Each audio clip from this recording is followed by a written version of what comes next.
Bem-vindas a mais um episódio do Mulheres UOL. Eu sou Pamela Welter, host oficial por aqui, e a minha missão é anfitriar, conduzir histórias para que você que está nos escutando aí ao redor do mundo, você tenha uma nova ideia, uma nova maneira de pensar sobre assuntos diversos. Bem diversos, tanto que hoje a gente está recebendo Lisandra Zanuto. Bem-vinda, Lisandra! Querida! Meu Deus, como você fala bem nesse microfone. Ai, muito obrigada. Já fiquei aqui encantada, só te ouvindo falar. Ela que é psicóloga, e eu preciso de cola, tá? Psicanalista. Gente, manezinho, tem problema com esses psicóloga, psicanalista, mentora de mulheres que buscam saúde emocional e aprender a como se posicionar nas suas relações. Às vezes a gente nem sabe que a gente precisa se posicionar mais nas nossas relações, né? Não sabe. Às vezes, e a maturidade, ela é uma coisa maravilhosa, assim, que ela te mostra, meu Deus, como eu agia dessa maneira, né? Exato. Tem uma questão aí, eu acho que sobre as relações, que diz sobre maturidade emocional, como você bem disse, né? Uhum. Que vem com o tempo. E tem uma coisa que eu acho, né? Agora falando bem assim sobre as relações amorosas, porque aí eu falei você falou relações, mas tá aberto, Amplas, né? Amplas. Mas agora falando bem específico das relações amorosas, a gente não sabe se posicionar porque a gente tem uma crença de que o amor é intuitivo. Uhum. Então a gente acha que quando a gente encontrar a nossa alma gêmea, a tampa da panela, né, a metade da laranja, vai acontecer, o príncipe, anjos vão aparecer, flautas. E aí tudo a gente vai ser feliz até que a morte nos separe, né? Seremos felizes, uma só carne. Ai, meu Deus, quando eu ouço isso, chega até me dar um negócio aqui. Então, essa talvez seja a maior armadilha, né, das relações amorosas, seja essa crença de que o amor, então, basta que ele aconteça e que eu encontre a pessoa certa. Uhum. E aqui eu acho que a gente acaba pecando por não aprender a se relacionar. Sim. Não tem recursos suficientes para viver uma relação amorosa, porque é difícil, né? E também de se autorresponsabilizar, né? O que eu faço, o que é responsabilidade do outro, né? Não esperar que ele faça tudo. Mas a gente já começou. Já começou começando. Mas calma, deixa eu falar o nome desse episódio que tá muito engraçado. Porque foi uma pergunta, né, que veio da nossa audiência e ela falou assim, como se separar de boas? Nossa, adorei. Então esse vai ser o nosso nome do nosso episódio, Como se separar de boas com Lisandra Zanuto. Como se separar de boas, vai. Eu já tô rindo aqui porque eu tô pensando na resposta, né? Como se separar de boas? Ai, meu Deus do céu. Olha, eu também tô tentando descobrir. Faz assim, ó, encontra uma floresta. Uma floresta, vamos lá, vamos fazer um manual aqui. Passo 1, encontra uma floresta que não passe muitas pessoas. Isso, ácido bem potente. Como? A gente pode escrever um guia, assim, um manual, como esconder um corpo, né? Não, agora brincadeiras à parte. Mas antes de tu falar sério, então deixa eu te falar o caso que eu te disse dessa separação de boas que a gente tá rindo. Teve meu não é padrasto, ele é casado com a minha mãe, mas assim, como eu já não sou mais criança, não sinto que ele é meu padrasto, né? Ele fazia autópsia, sabe? Os corpos que só mortes naturais. Então, morreu naturalmente em casa, vai lá pra ele vai lá e abre o corpo todo, enfim, pra identificar a causa da morte. E, né, por que eu tô falando isso, né? Porque tem muito a ver com essa separar de boas que não foi tão de boas assim. Teve uma situação dessa, que alguém morreu, enfim, e foi porque ninguém sabia, assim, tá, mas morreu por quê, né? Olharam ali, não, enfim... Morreu. Daí foi lá e ele olhou tudo, né? Coração tava bom, todos os órgãos, não sei o quê, não sei o quê. Eu sei que, para resumir a história, eles acharam, Lisandra, um prego no meio da cabeça do cara. A mulher não aguentava mais. De noite, um prego, puf, morreu. Meu Deus. Foi o que aconteceu. Certeira. Como separar de boas? Não faça isso, gente. Estou brincando. Gente, um prego na cabeça se mata a pessoa? Um prego na cabeça foi o que aconteceu. Não sei o tamanho desse prego, enfim. Mas foi o que aconteceu. Eles fazendo autópsia e daí, então, acharam o prego. Daí ela teve, né, homicídio. Todo o caso em relação a isso. Mas a mulher não conseguia se livrar do marido e foi... Separou de boas? Separou de boas. Meu Deus do céu. Não vamos rir dessa situação, gente, mas... Eu tenho histórias, eu acho que tão trágicas e até piores do que essa, viu? Ah, é? Quer que eu conte? Conta. Conta. Eu tenho uma nossa, essa acho que é uma das coisas mais bizarras que eu já ouvi, assim, que é um pouco na direção dessa, assim. Então, tinha um casal uma cidade bem pequena no interior de Minas, tá? Eles eram casados, sei lá, mais de 35 anos. Um homem bem comum, uma mulher bem comum, ele era um comerciante na cidadezinha e tal. E durante a vida inteira ele teve uma amante, certo? Ou durante algum tempo, não sei exatamente quanto tempo, tá? Esse caso chegou em mim em 2018, alguns anos já. E olha só que coisa. Aí, lá pelas tantas, essa amante começou a pressioná-lo para ele, então, contar para a mulher, deixar a mulher para ficar com ela, alguma coisa assim. Ele disse que não. Em algum momento, então, ela falou, então, se você não vai separar dela para ficar comigo, então eu quero que você me dê uma vida melhor. Então, começou a chantageá-lo para ele dar dinheiro para ela. E, senão, ela contaria para a família. Então, ele, assim... Mas pensa num perfil de um homem, assim, que vai na igreja todo domingo, cria seus 3 filhos, sabe? Assim, uma cidadezinha pequena, comum, uma vida comum, nada fora do normal, mas tinha lá os rolos dele fora do casamento. E um deles era com essa mulher. E ela começou, parece que ficou durante bastante tempo chantageando ele, tá? Um belo dia, ele rompeu essa relação, mas um belo dia, então, ele resolve chamar essa mulher para separar de boas, não, mentira. Para lidar com essa situação de uma maneira que ele achou ser a melhor maneira. Ele tinha um sítio fora dessa cidade, parece, e levou ela para passar um fim de semana lá. Lá nesse sítio, este homem, que era um homem já de, talvez, eu acredito que entre 55 e 60 anos, tá? Ele constrói uma churrasqueira de 1,5 metro, dá um boa noite Cinderela para ela, e ele assa essa mulher nessa churrasqueira igual um porco. Meu Deus. A noite inteira. Ele assou ela. Até que ela virou cinza, né? Só sobraram os restos mortais, os ossos, isso que não vai no fogo. Ele separou os restos mortais dela em pequenos sacos, em vários sacos, e se embrenhou lá no mato, lá na floresta do sítio dele, e enterrou isso em lugares separados. Voltou para a vida dele, como se nada tivesse acontecido. Não suportando a culpa, uma semana depois, ele volta nesse mesmo sítio, escreve uma carta onde ele confessa o crime, tá? Ele conta exatamente o que ele fez e se mata, dá um tiro na cabeça. Só que olha só como são as coisas. Ele não morre. O SAMU chega, e assim que chega, já vê a carta, né, a tentativa, e vê o que ele conta, né, ele contando o crime que ele cometeu. Ele já vai direto para um hospital penitenciário. Depois, esse caso saiu no Jornal Nacional, foi considerado um caso tipo daquela Samúdio, sabe, do Ioki, que assassinou o marido. Sim. Também comparado assim a esses assassinatos assim desse nível, desse porte. E a polícia descreveu esse caso, ele está preso, né, até hoje. Eu conheço essa história porque um dos filhos desse homem me procurou pedindo ajuda. Então, a polícia disse que se ele não tivesse confessado o crime, eles nunca teriam encontrado os restos mortais dela. Eles nunca teriam... Foi tão bem feito o crime, Sim. Foi tão bem executado, que eles jamais descobririam o fim dela. Que loucura. Olha, a gente estava brincando como some o corpo, então, mas olha são como duas acontece. situações, realmente, a gente Extremas, começou... né? Nesse tom, né, de parece que não dá para separar de boas, mas a humanidade ela pode ir num lado muito escuro, Sim, né, sim. para tentar resolver coisas que ela não vê solução, ela não enxerga um outro caminho e é um lado negro, né, uma coisa...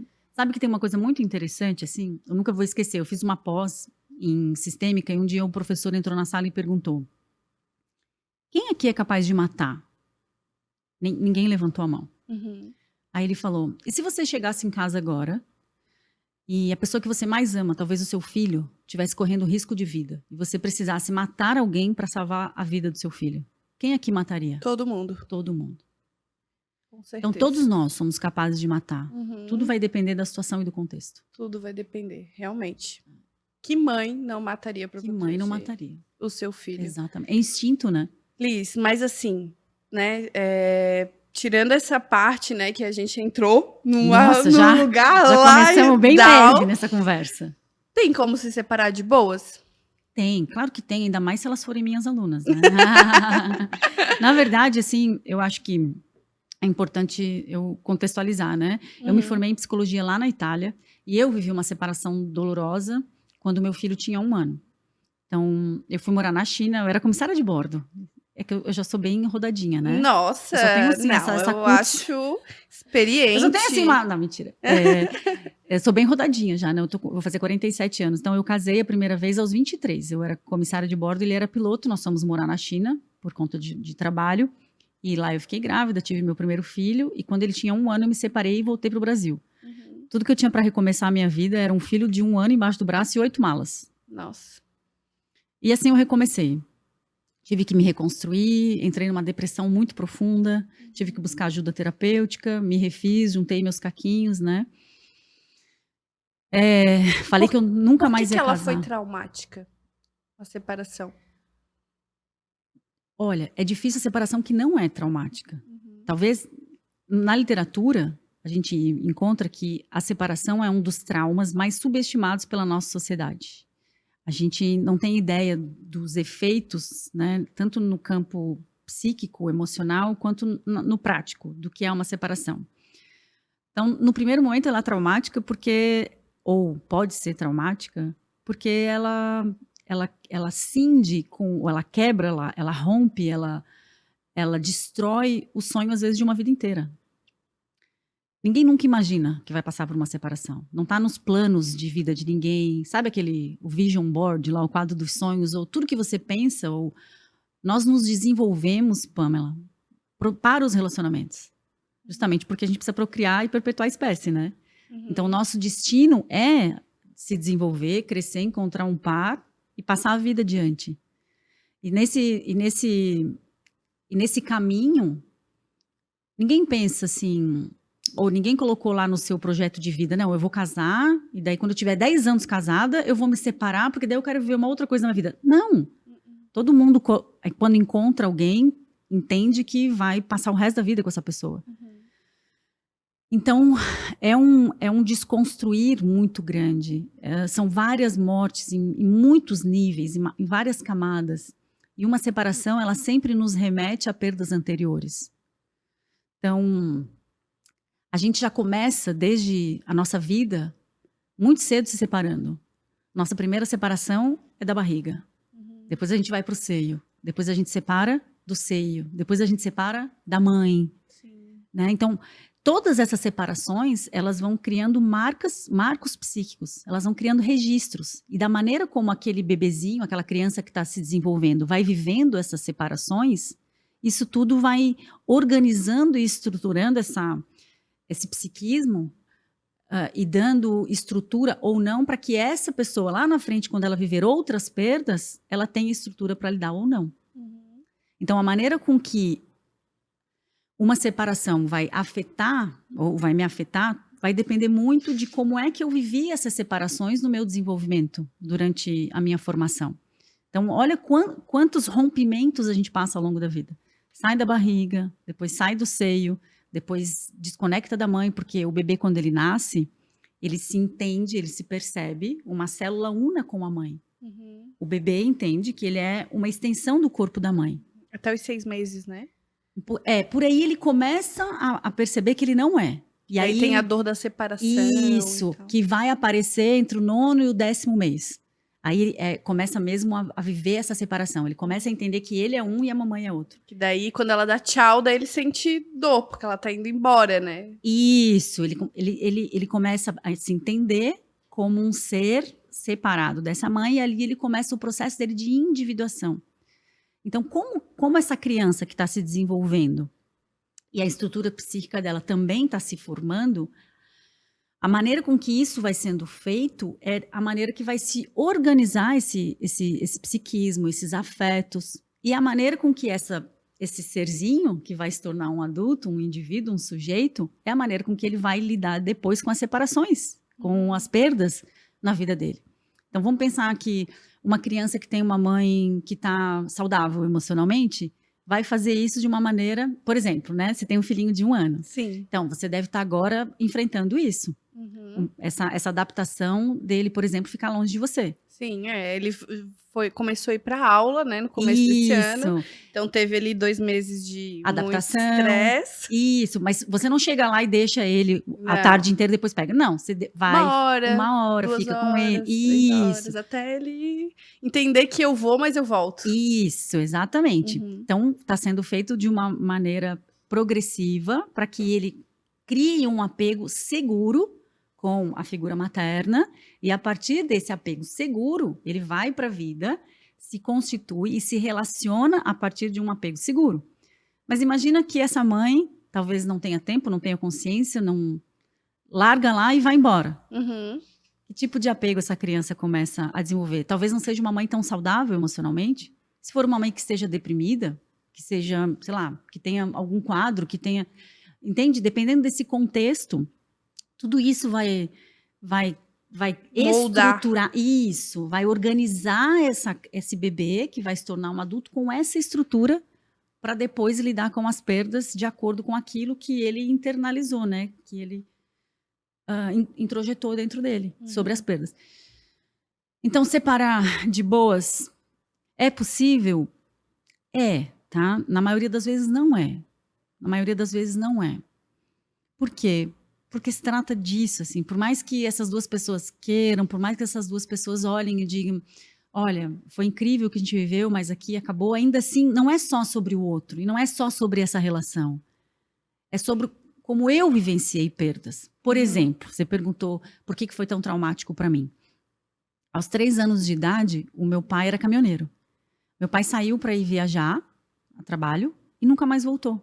Ele morreu num acidente.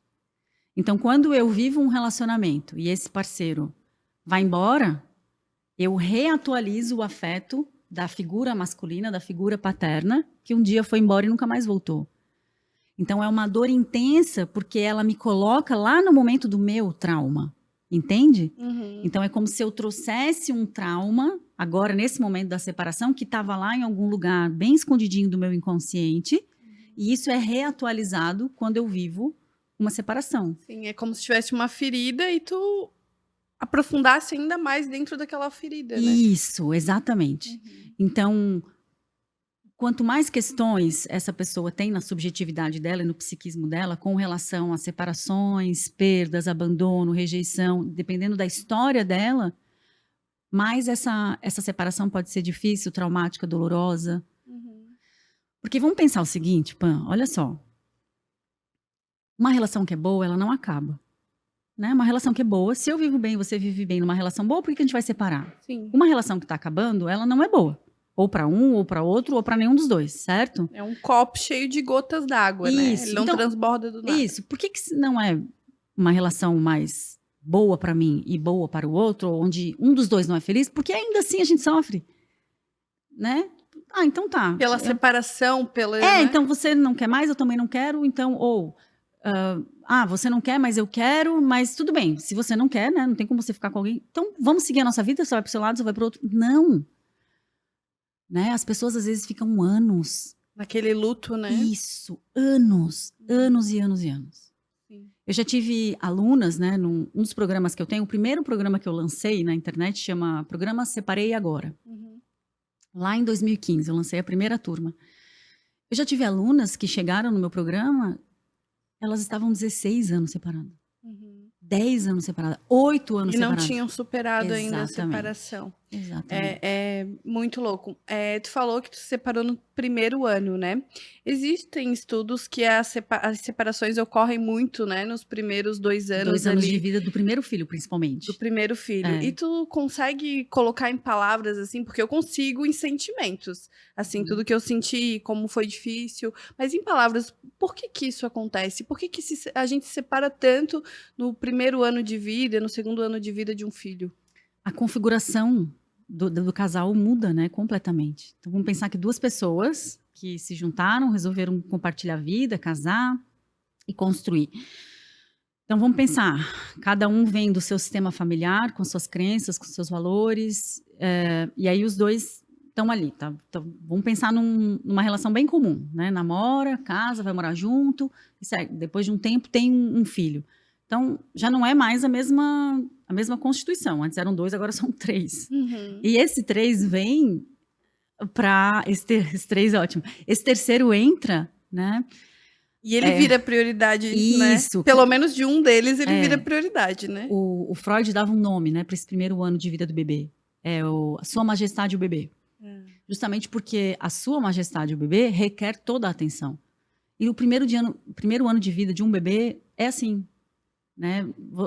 Não tem outra prioridade a não ser ele. Se ele se ele precisa comer, você não vai pensar que você tem que se maquiar, ou que você tem que passar um creme, ou que você tem que ir no mercado. Ou que seu marido quer conversar, ou que o seu marido ou que ele quer transar. Não, a prioridade é o bebê. É o bebê. Né? Então, nesse primeiro ano de vida, precisa ter, assim, primeiro, esse casal precisa estar muito bem alicerçado e muito certo do desejo de ter esse filho. Às vezes, o que acontece é que um quer, o outro não quer. Aí, quando o filho chega, tipo, tá vendo, ó, não queria, agora você, então, pega. Cuida, exatamente. Ou, às vezes, é isso, assim, eu nunca vou esquecer no meu primeiro filho, eu não sei se você teve essa sensação, tá, mas eu sempre romantizei muito a maternidade, então, uma das coisas que foi bem chocante pra mim já foi esse primeiro momento, que não tinha nada de romântico, nada, né, eu lembro que eu olhei, assim, pro Enzo, ele olhou pra mim, aí eu falei, tá, ele tava ali na minha barriga 9 meses, mas sabe aquele amor, aquela coisa? Ainda não existia. Amor tipo, construído. Exatamente. E aí eu fui com ele pra casa e eu não fazia outra coisa, a não sei ficar ali com as tetas igual uma vaca leiteira. Cuidadora, 24 horas por dia. Um ciclo. Isso. Bota pra dormir. É fralda, mamar, bota pra dormir, repete. Repete. O tempo todo, inteiro. assim. O tempo inteiro. E de repente tu sai de uma realidade que o tempo é teu. Isso! É tudo pra ti. Isso. Vou pra yoga? Vou. Quero comer agora? Como? Não, vou dormir, não quero dormir, vou comer. Vou acordar. Então, imagina uma vida de um casal assim. E de repente, esse casal não tem mais autonomia nenhuma. Com a gente foi bem assim, porque eu me separei, né, depois de 10 anos casada, e eu tinha... A gente tem que cuidar com as coisas que a gente mentaliza, né, porque as coisas acontecem. Eu sempre tive na minha cabeça que eu ia engravidar com 30 anos, porque aos 20, com 30, eu parecia já ser velha. Hoje eu já não penso assim, mas com 30 não, vou estar rica, vou... 10 anos casada, pronto, né? Vou ter filho. E com 30 eu me separei, né? E daí me separei, comecei a me relacionar com o Gilberto, que é o meu atual marido. E 5, 6 meses depois eu estava grávida. De uma vez, camisinha rompida, pílula no dia seguinte, e mesmo assim engravidei. Então era pra... Era pra ser mesmo. Era pra ter vindo o Pedro. Quando o Pedro veio, eu e ele, a gente ainda estava se conhecendo. Porque 5, 6 meses. Então, a gente ainda estava estabelecendo os limites. O que tu pode fazer, o que tu não pode falar, que me machuca. E veio uma criança no meio desse negócio. Desafiador. Então, assim, foi muito difícil. Os 2 primeiros meses, juro, assim, não sei... eu não, com certeza, não experimentei depressão, mas eu consegui entender o porquê que as mulheres entram em depressão. Porque difícil. Era muito desesperador. Eu estava presa, literalmente presa, porque eu tinha um bebezinho que dependia de mim, eu tinha um marido que estava aprendendo a ser pai, e aprendendo a ser meu marido de novo, porque a gente não sabia lidar com aquela configuração familiar. Num dia era nós 2, no outro dia era 3, mas o terceiro chorava, fazia cocô, não sei o quê, 10 mil coisas por aquele terceiro e a gente se perde, assim. Então eu vou dizer que hoje tá assim... idade tem 1 ano, né, seu bebê? 1 ano e 5. Acho que você disse uma sentença que resume um pouco dessa fase. A gente se perde. A gente se perde da gente mesmo. Eu lembro que eu perguntava pra mim, será que um dia eu vou voltar a ser mulher? Porque eu achava que pronto, a minha vida como mulher tinha acabado, agora eu só ia ser mãe. Entende? E a minha vida ia ter que ser... Eu falava, meu Deus, isso é desesperador. Sim, desesperador. Porque ao mesmo tempo que parece que tu não pode falar isso pra ninguém, como assim, né? Ser mãe é mágico, é incrível, é maravilhoso. Tu entende que tu ama, que existe uma coisa ali muito forte que tu tá construindo. Hoje, com certeza, eu amo muito mais o meu filho do que o primeiro dia. Sim, Porque hoje já é uma outra relação, a gente já sim, interage, a gente já sente uma falta sim. muito diferente. E daí é solitário, de certa forma, porque tu fica com os teus anseios, parece que tu é uma alienígena, né? Pô, eu não aguento mais ser a cuidadora. Isso. Eu não aguento mais, assim, eu saí de empresária. Ontem eu era empresária, hoje eu sou só uma pessoa Refém desse bolinho de carne aqui, que nessa cuida o relação tempo tóxica. todo. Que Eu ele sou obrigada a fazer coisas o dia inteiro. escravizada, né? Mas e amo, né? E amo Não e tem como, gosto, né? enfim. Não tem como. Aqui tem uma boa pergunta que eu acho que cabe assim para esse momento. Se tu acredita que é mais fácil desistir do que a gente tentar consertar um relacionamento, por exemplo, né? Nesse início Uhum. tão difícil, como é? Ai, Deus do céu. Eu não sei se é mais fácil ou mais difícil. Eu acho que hoje as pessoas preferem mais desistir do que consertar, na ilusão de que o problema tá no outro. Eu vou desistir dessa relação porque o problema tá nele. Ele que não me ajuda, ele que faz não sei o quê. Eu vou desistir dessa relação porque é ela que é chata, ela que não sei o quê, ela que não sei o Uhum. quê. E aí eu vou para outro na esperança de que o problema estava naquela pessoa, Sim. não na relação, não na maneira como eu me relaciono, não talvez na minha falta de resiliência afetiva para me relacionar. Ou nas minhas expectativas irrealistas que me frustram, né? Isso, Eu crio, às exatamente. vezes nem é o meio, nem são as circunstâncias que nos frustram, mas sim as expectativas irrealistas que a gente coloca no outro que ele não tem direito nem como cumprir, né? Não. Tipo, nossa, por que tu tá me cobrando isso se isso não é uma coisa que eu acordei, que eu estava disposto a realmente fazer, né? Pro Sim. nosso relacionamento. Eu acho que a gente vem num momento, assim, eu acho que nos últimos anos, tá? A gente pode dizer que as relações mudaram mais nos últimos 30 anos do que nos últimos 3.000 anos. Assim, no que a gente vê na literatura moderna sobre as relações amorosas. Então, a maneira com que a gente se relaciona mudou demais, o que a gente espera das relações, né? Cada vez mais a gente quer recompensas rápidas.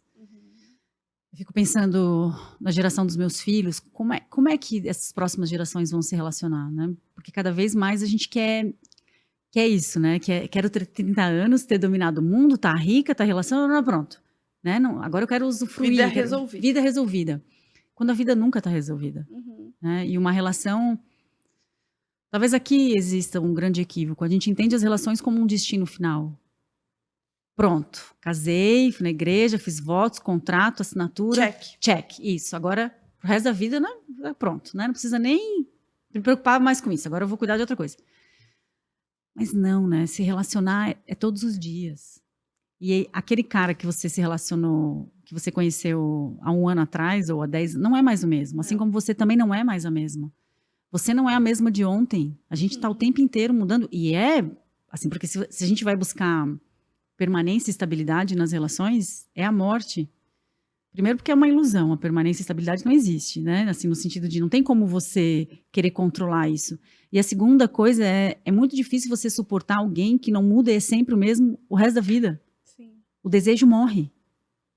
Aquilo que não tem o novo, aquilo que não te surpreende, aquilo que não muda. Boa, o desejo morre. Morre. Por que o casamento é o lugar que menos tem sexo? Né? Casamento é o lugar que menos tem sexo. É uma verdade mesmo. Eu acho que um pouco pegando o gancho da pergunta anterior, assim, né?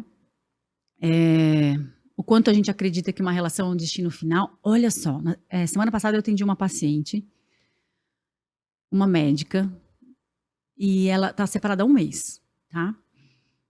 Olha o que ela disse pra mim. Lisandra, eu nunca imaginei que o meu marido pudesse um dia me deixar. Nunca na minha vida passou na minha cabeça. E ela tá completamente perdida, sem chão, né?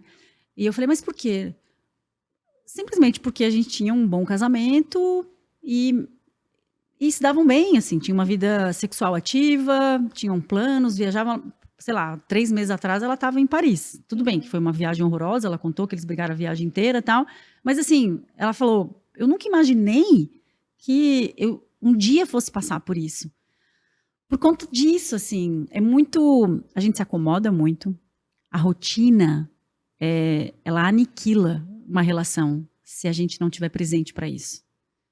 Se eu achar que o jogo tá ganho, sabe? Eu achar que, como ela achava que o jogo tava ganho. E daí não preciso cuidar, não preciso prestar Eu atenção. acho até que ela cuidava, assim, mas uma das coisas que ela disse, assim, tipo,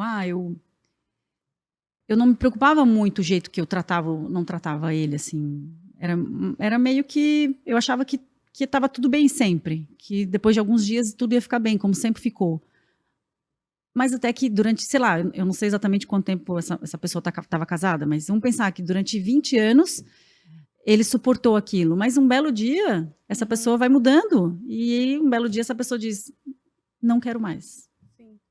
Até porque a gente amadurece e as coisas que a gente aceitava, né, a gente não aceita mais. Eu fico pensando o que me levou à separação. Claro que foram uma série de coisas, né? Mas a Pamela que casou aos 19 anos tinham coisas que não incomodavam ela, né? A falta de ambição, a passividade. Aos 19 anos não me incomodava, eu achava aquilo o máximo. Eu tinha uma pessoa ali e eu podia fazer o que eu quisesse. Aos 30 aquilo me incomodava muito. Eu já não conseguia admirar, não conseguia dar o lugar do masculino para aquilo acontecer. E era como se eu tivesse carregando uma mochilinha de pedra sozinha, que era tudo dependia de mim, né? Então, Você mudou. Ele Isso. também, E ele também, mas vocês se perderam, né? Uhum. Então a gente pode pensar que sim, uma relação de longo prazo, as pessoas vão estar continuamente passando por mudanças.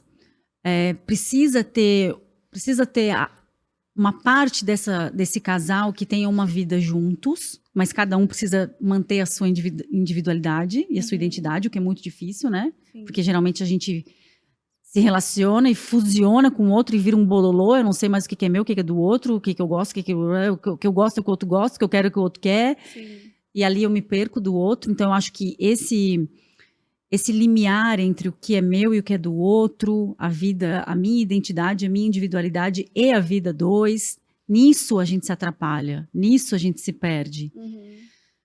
A rotina, aquilo porque assim, o que é o desejo sexual, né? Essa atração. Então, ela tem uma série de elementos. E talvez a pior coisa para o desejo seja a mesmice, a continuidade, a rotina, o igual, o todo dia. E isso vai matando a libido.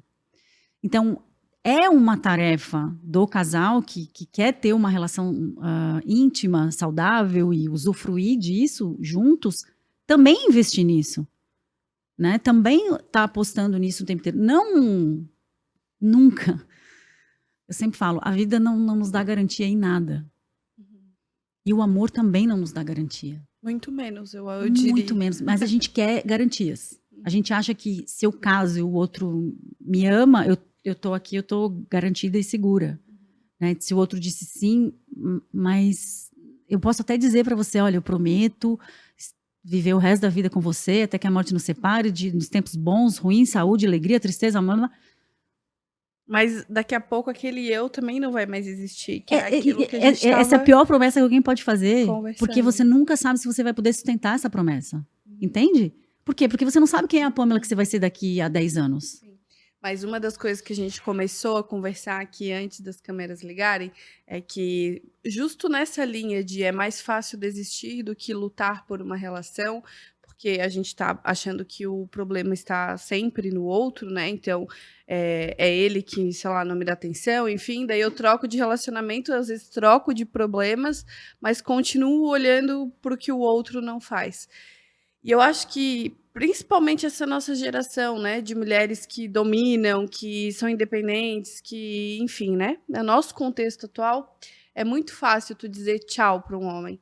E às vezes o que a relação precisa para ficar boa também é tempo, é dar tempo, né, de ela ter, de vocês dois amadurecerem, de vocês dois terem intimidade suficiente, de vocês conseguirem estabelecer os limites. Tá tudo muito rápido. Não tá bom? Tchau. próximo. E daí o próximo. E ninguém vive só de começos. A gente precisa de uma continuidade. E eu acho que muito da nossa frustração tá nisso, assim. Eu quero ser feliz hoje, agora, nesse momento, e não aceito passar por nenhum processo de transformação, de Isso. mudança, de dor. E dói. Nascer dói, tudo dói, crescer dói, e a gente não entende que no relacionamento, em um casamento, tem dor também. Não é só felicidade. Ou é? Tô pensando errado. Não, imagina. Nossa, o que você disse é uma verdade intrínseca em qualquer relação, né? Em qualquer relação. Então, é isso que você falou, né?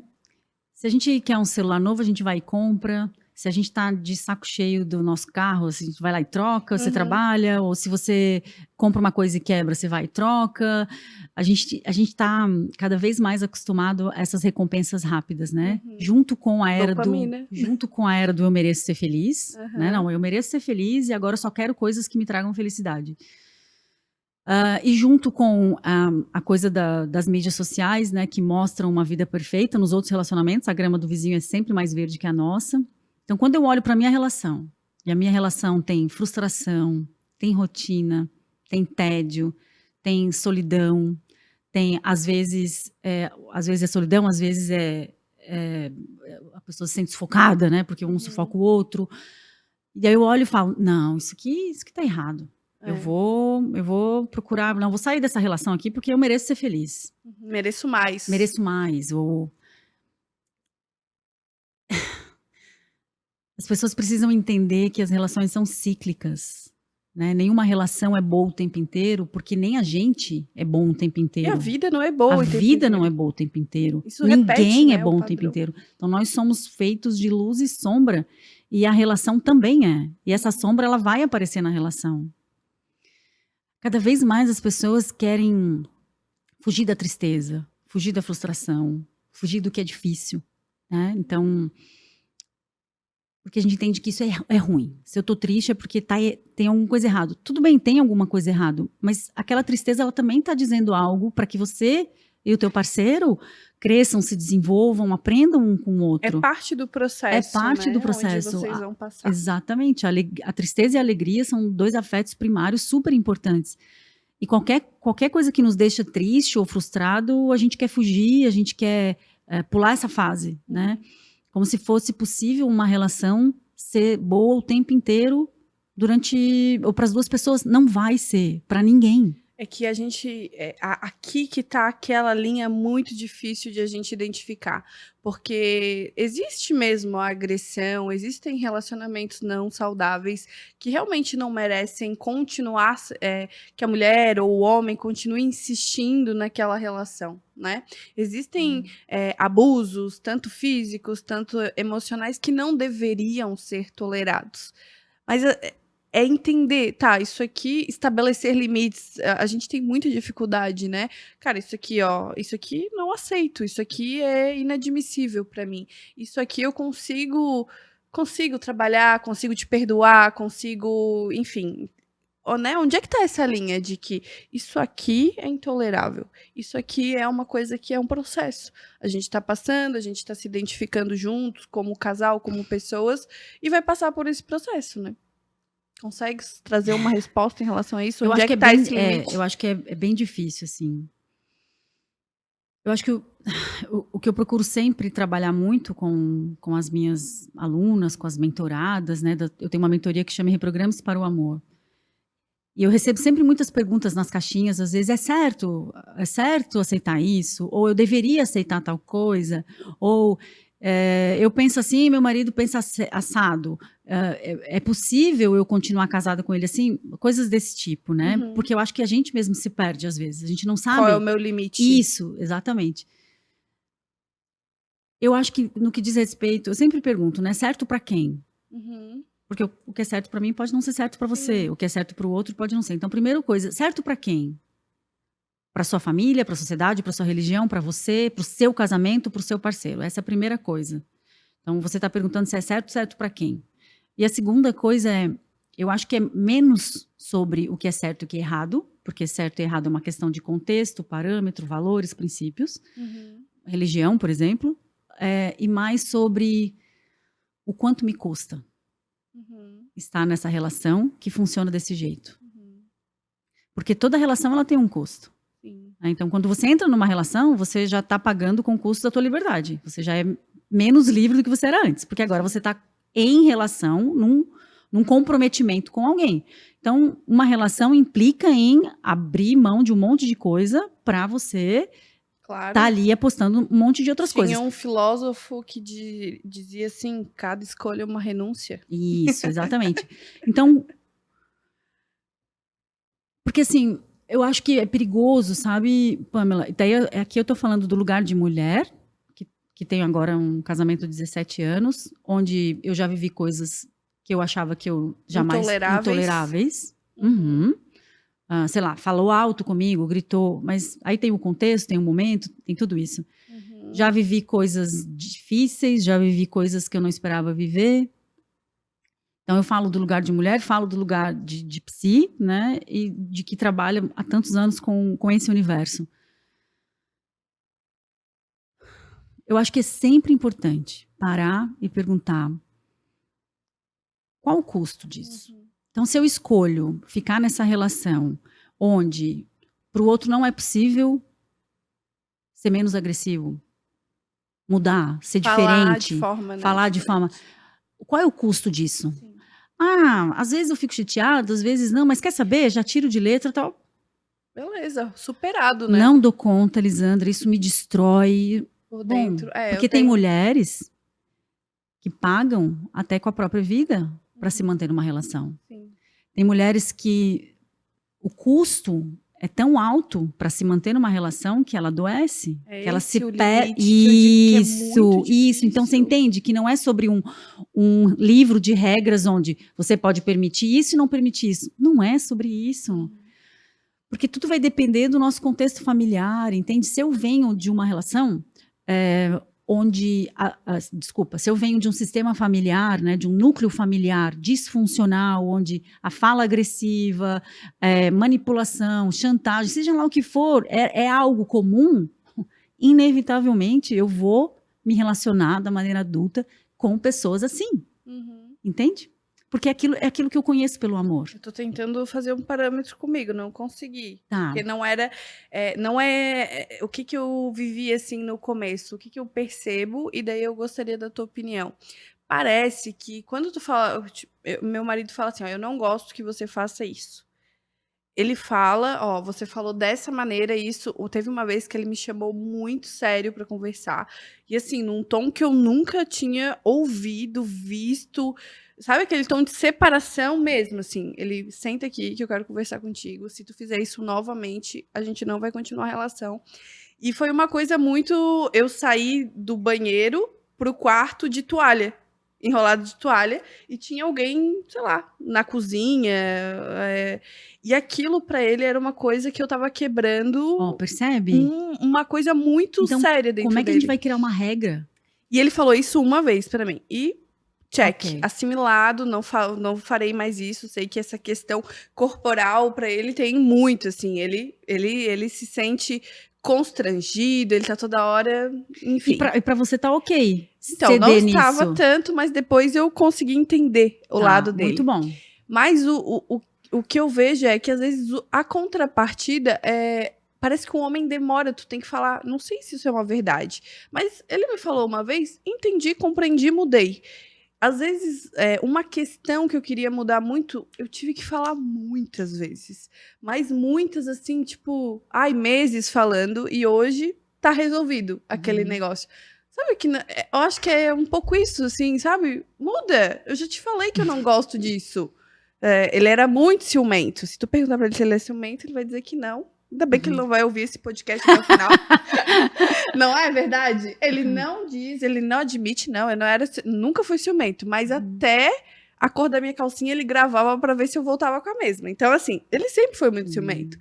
Hoje em dia eu não sinto mais. Eu não sinto mais, assim, aquela pessoa abusiva.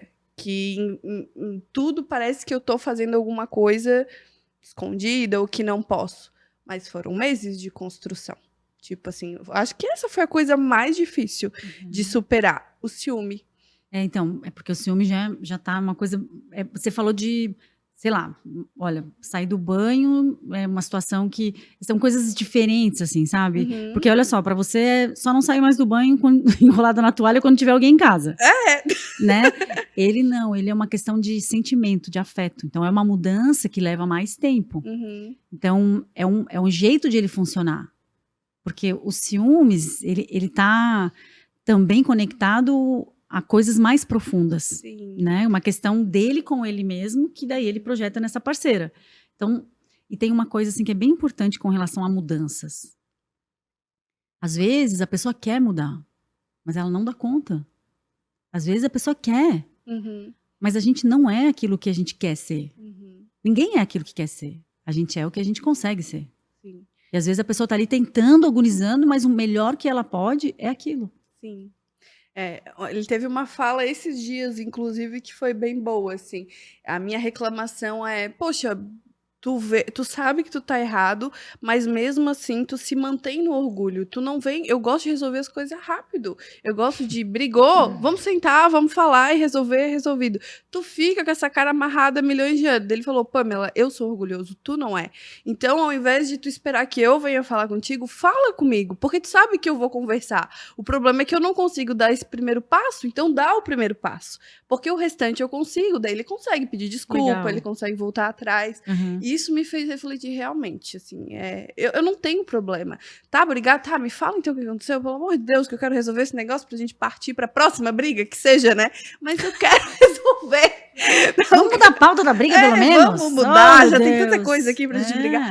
Mas ele não consegue, então assim, foi bom escutar assim, ó, cara, tu é melhor do que eu nisso. Ele falou bem isso, tu é melhor do que eu nisso. Ótimo. Eu não consigo. Exatamente. Então dá o primeiro passo, que o resto eu faço. Muito bom, muito né? bom. E foi isso, assim, quando eu disse pra ti que a gente tem que dar tempo pra ficar bom, exatamente, essa parte do ciúme, né, eu saí de uma pessoa passiva, total, que não falava nada, eu fazia qualquer coisa, chegava tarde porque trabalhava muito, né? Minha primeira semana me relacionando com o Gilberto, e eu fui trabalhar uma vez à noite, e ele me falou assim, tá, tu tá nessa relação, e tu vai me dar só o tempo que te sobra? Aquilo já foi assim... Gente, foi isso que acabou com o meu outro relacionamento. Claro que não só, né? Mas teve traição, teve outras coisas, assim. Mas foi isso porque eu dava só o que sobrava. Eu fazia tudo. Era trabalho, era estudar, era pós-graduação.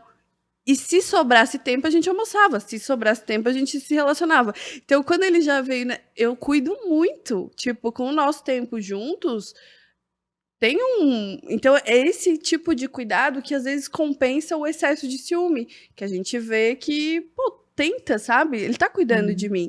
Então, ele é desenvolvedor, ele vira a madrugada trabalhando. Só que ele deita na cama comigo.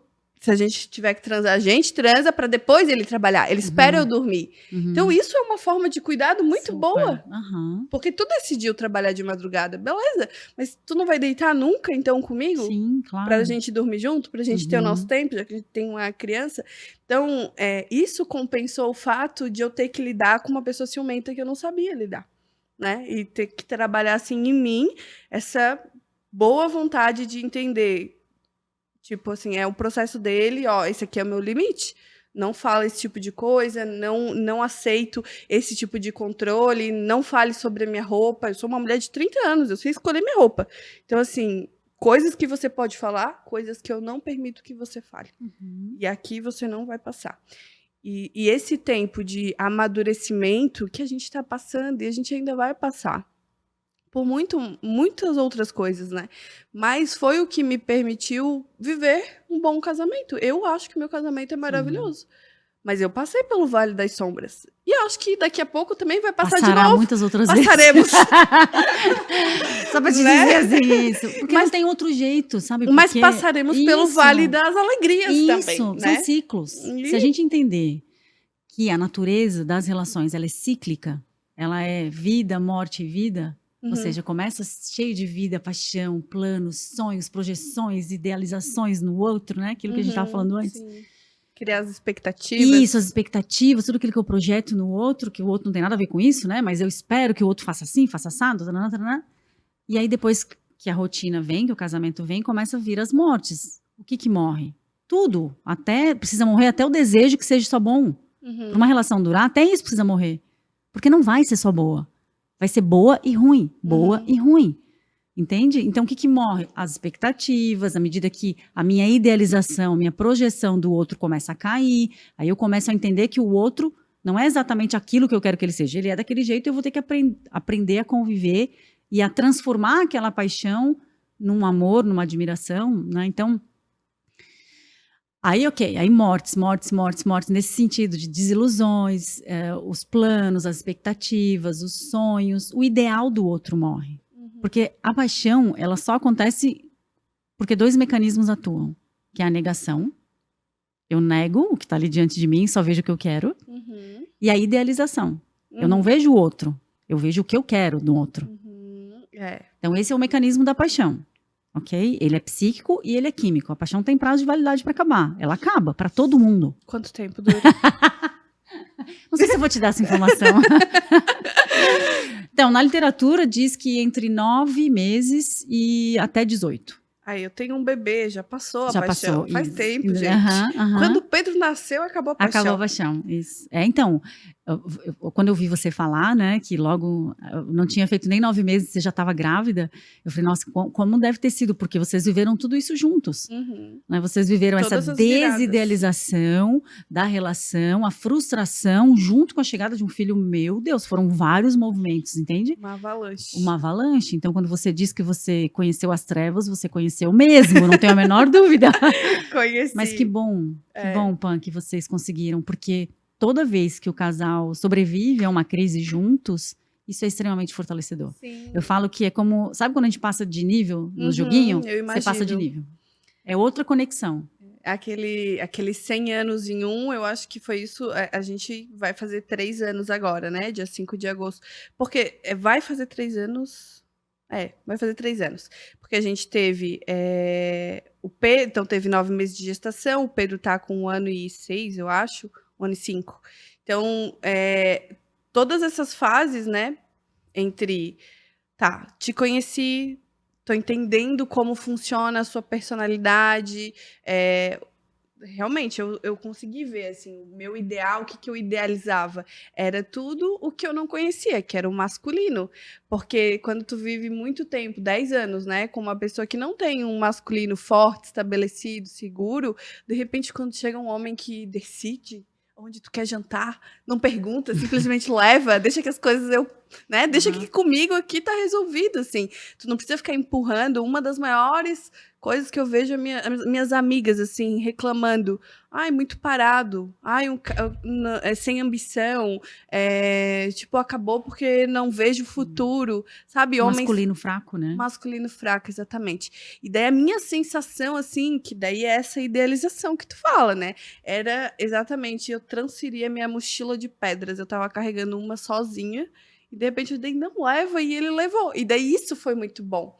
E para mim, todo o resto é compensatório. Porque daí é ajuste. É assim, esse ciúme aqui não é normal. Vamos trabalhar nisso aqui. Essa forma de lidar com a explosão. Então, tu sai de uma pessoa que não sabe falar sobre os seus sentimentos para uma que fala muito bem sobre o que sente, o que quer, como vai. Então, são coisas diferentes, né? Perspectivas diferentes e, enfim, quero muito incentivar que as mulheres não desistam, porque viver de começos também deve ser frustrante. Muito, muito. Você disse uma coisa muito, muito interessante. E tem uma outra coisa que eu falo sempre, né? Aquilo que a gente não cura numa relação, a gente transfere para outra. Sim. Então... Vai te perseguir. Vai te perseguir. Assim, no sentido de você vai sair dessa relação, você provavelmente vai procurar alguma coisa muito parecida nesse padrão e vai ter que lidar com outros desafios que vem embrulhado de uma forma diferente, mas acaba que os núcleos, né, são sempre os mesmos, assim, de desafios, sabe? Vai só mudar um Então, pouco a vai característica, né? exatamente. Oli, sabe o que eu queria fazer pra gente finalizar esse nosso Que episódio? pena. Eu queria te perguntar, porque olhando assim, primeiro que o assunto é um assunto bem diferente, enfim. Eu queria saber como que tu começou a empreender, né, essa mulher empreendedora no digital, porque eu Ó, acho que que pode legal. ser bem legal para os nossos Sim, sim, ouvintes. super, super. Então, eu me formei em psicologia lá na Itália, né? Eu sou casada com um jogador profissional de vôlei, então a gente morou bastante tempo fora e quando ele jogou na Itália, eu aproveitei para acabar minha faculdade de psicologia lá. E aí foi lá que eu comecei enfim, conheci o marketing digital, por acaso, assim, a gente foi jantar com uma amiga, uma conhecida, e ela estava num grupo de empresários que inclusive era o primeiro, segundo, sei lá, jantar do Mastermind do Érico Rocha. A gente nem sabia quem era Érico Rocha, nem fórmula de lançamento, nem nada, caímos de paraquedas lá, sabe? E aí, nesse dia, a gente conheceu esse povo. Imagina, eu morava na Itália, numa cidade de 32 mil habitantes. Cheguei aqui, conheci esse povo maluco que falava de lançamento enfim, marketing digital e venda e plataforma. Blá, blá. E aquilo ficou assim, sabe? Eu falei, mas o que é isso? Daí eu lembro que logo eu voltei para a Itália e o Érico lançou a segunda turma do Fórmula de Lançamento. Eu entrei, isso era outubro de 2014. Em novembro eu já estava nos Estados Unidos fazendo evento lá com uma Gente, galera. mas vamos, pausa aqui, né? Que mulher chique, né? Na China, ela China. morava, daí terminou a faculdade na Itália, daí ela foi para os Estados Unidos, gente. Sim. E olha só, você falou isso agora, né? Às vezes eu não me dou conta, mas quando me perguntavam, sabe aquela pergunta que as pessoas fazem? O que você quer ser quando você crescer? Eu não falava nada do que as pessoas falam, médico, dentista, advogado, nada disso. Eu falava, eu quero conhecer o mundo. Era só isso que eu falava. Eu quero viajar, eu quero ter uma profissão que eu viaje, que eu conheça o mundo. Aí que eu fui virar comissária de bordo. Mas agora, voltando. Estados Unidos. Estados Unidos, Aí eu comecei a estudar marketing digital. Naquela época a gente tinha pouquíssima estrutura, pouquíssimo recurso, não tinha nem gente para você contratar no mercado para fazer as coisas para você. Então, eu lembro que lá na Itália, meu marido, a gente estudava pra caramba. E aí eu comecei a estudar e em 2015 eu fiz o meu primeiro lançamento, que foi do programa Separa. E aí eu lembro que eu comecei a estudar, eu falei, bom, eu tenho que ter um canal no YouTube para começar a falar sobre separação, porque eu queria ajudar as mulheres a lidarem de uma maneira mais saudável, mais digna, mais respeitosa com a separação, para que elas pudessem reconstruir a vida delas de um jeito mais leve, mais saudável e dizer para elas, eu sei que você está vivendo, eu também já vivi, eu também achei que era o fim de tudo, mas tem uma luz aqui no fim do túnel, vem comigo. E aí foi aí que eu comecei. A primeira turma de Separei Agora foi julho de 2015. Aí depois eu fui lançando outros produtos. Depois de uns anos trabalhando com essas mulheres, eu entendi que a dor da separação era só a porta de entrada. Depois que ela passava pelo programa Separei Agora, que ela superava a separação, essa mulher precisava resgatar a identidade dela. Ela precisava se reapropriar de quem ela era. Eu pegava mulheres assim que estavam 36 anos num casamento. Ela saía da relação, ela não sabia nem o que comprava no mercado. Porque durante 36 anos, 38 anos, ela comprou tudo que o marido gostava, tudo que os filhos gostavam. E aí eu comecei a fazer programas, imersões e mentorias de desenvolvimento pessoal, autoconhecimento. Em 2019 eu comecei a trabalhar com os grupos terapêuticos. Então desde 2019 eu trabalho com grupos terapêuticos online. Já cheguei a ter 5 grupos, com 300 mulheres por semana passando nos meus grupos. Esse trabalho é um trabalho maravilhoso, eu chamo de grupos terapêuticos das lobas. Não é só para mulheres separadas, é para mulheres que querem se desenvolver, que querem se conhecer, que querem aprender a se posicionar na vida, nas relações. Porque quando a gente não se posiciona, a vida posiciona a gente, né? Sim, do No jeito relacionamento também. Quando eu não me posiciono, o outro me posiciona onde ele quer. Então, esses grupos, elas entram e ficam em média 1 ano, 1 ano e meio comigo. Aí depois, enfim, até que chegou o momento que psicólogas, psicanalistas, eu acho que assim, hoje no digital é tudo muito, muito efêmero, né? Então, você conseguir construir uma carreira em um negócio no digital, faz 8 anos que eu estou no digital, você precisa ter um trabalho muito consistente e muito bom, porque senão você, hoje mesmo, depois do Covid, todo mundo veio para o digital, né? Sim. E eu acho que, graças a Deus, assim, eu me tornei uma referência, né, nesse nicho dos relacionamentos. E aí outros profissionais começaram a pedir, você não ensina, você não tem uma formação do teu método, do jeito que você trabalha, ou você não ensina como é que a gente pode também se posicionar. Em 2016, 17, 18, eu dei mentorias de marketing digital para mulheres da área da saúde e também terapeutas que queriam entrar no digital. E foi muito legal, chamava Courageous Club, era o clube da coragem. Porque precisa ter coragem, né, para empreender, precisa ter mais coragem ainda para empreender no digital. E aí, do ano passado para esse, eu lancei uma formação. Então, hoje eu já formo mulheres com a minha metodologia, dessa que eu trabalho com os grupos terapêuticos, né? Que é o método CIP. Então, terapeutas, psicólogas, psicanalistas e mulheres comuns que querem aprender a trabalhar com mulheres, que querem... ou que tem um propósito, que tem uma história difícil, que também superou e quer hoje trazer isso para outras mulheres. Então, eu criei o meu método, né, onde, enfim, com toda a minha base de experiência nesses 8 anos trabalhando na internet, 5 pós-graduações, eu consegui criar ali ferramentas que, de fato, ajudem essas mulheres a se reapropriarem da própria vida, resgatarem sua identidade, aprenderem a se posicionar. Então, hoje eu formo essas mulheres, é muito lindo esse trabalho, eu lancei a primeira turma esse ano, em janeiro. E é incrível, assim, é muito bonito. É muito bonito ver... Amplifica também, isso, né? é muito bonito ver o quanto as mulheres se fortalecem junto de outras mulheres. Então, quanto é necessário esse trabalho, porque eu acho, não sei se você tem essa percepção, mas a gente está cada vez mais sozinha nas nossas demandas, né, no mundo. Então, você poder ter um trabalho onde você cria um ecossistema de mulheres, aqui como o teu trabalho, o Projeto UOL é incrível, porque você faz isso, é muito fortalecedor. Sim, e porque as mulheres, eu não sei se existe algo muito, né, científico em relação a isso, mas elas se dão bem no trabalho em comunidade, elas gostam de estar em comunidade, né? A gente vai num restaurante e o homem não levanta e diz assim, vamos no banheiro comigo, se ele fizer isso, vai ficar um pouco esquisito, né? Mas é comum, a gente quer fazer as coisas juntas, a gente não quer fazer sozinha, né? É claro que talvez essa solidão que tu fala do mundo atual seja... por essa tentativa da mulher de dizer eu posso tudo, eu consigo tudo, e ela trazer para ela e com as forças dela, mesmo que se acabando, se dilacerando em outras partes, ela tenta, né, fazer tudo sozinha. Mas de forma natural, ela gosta de estar em comunidade. E é incrível como tu vê assim, mulheres que não andam sozinhas, como elas crescem mais rápido.